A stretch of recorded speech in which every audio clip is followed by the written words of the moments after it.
You know that one leadership habit you've been trying to change? Maybe it's handling conflict in a different way, or maybe it's speaking up more in that meeting, or maybe it's about setting boundaries, and your head understands what you want to do in those situations. But for whatever reason, when the pressure is on, you find yourself reverting back to old patterns. And maybe you're even finding that you're starting to get a little bit frustrated because you've read all the books, you've listened to the podcasts, you've taken the courses, and still you find in that moment you're not facing into conflict, you're not speaking up in that meeting, or you're not setting the boundary at work. So here's the thing, the answer to this problem does not lie in your head. If it was a mindset problem, you would have solved it by now. Instead, the answer lies in your body. What do I mean by that? Amanda Blake says there's a difference between conceptual self awareness and embodied self awareness. So you have conceptual self awareness. You understand that this leadership habit is a problem and that there's a different response that you want to be taking. Your head gets that. And what you lack is embodied self awareness. So, what I mean by that is what you lack is awareness of what you are doing in your body in those key critical moments. What you lack is awareness of how your body is responding in those moments.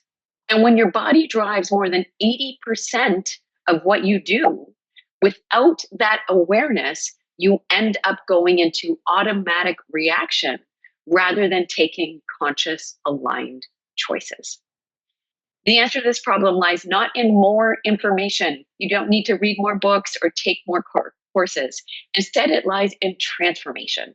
So this is about being able to choose a different response under the same old pressures.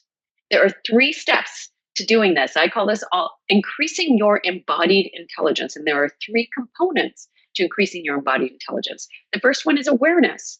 You have to increase awareness of what you're doing below the neck in your body in those key critical moments. Agility. You must have a way to unhook from that reactive pattern and come back to a more centered state. The third one is alignment.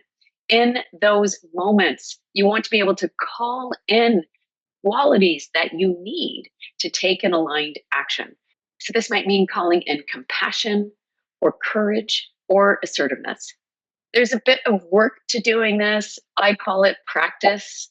But here's the thing. If there's something you deeply care about, something you've been working towards, whether it's a promotion or stepping into a bigger leadership role or having more presence or more impact, and there's a habit that's getting in your way, something that you've had a hard time shifting, then increasing your embodied intelligence can help.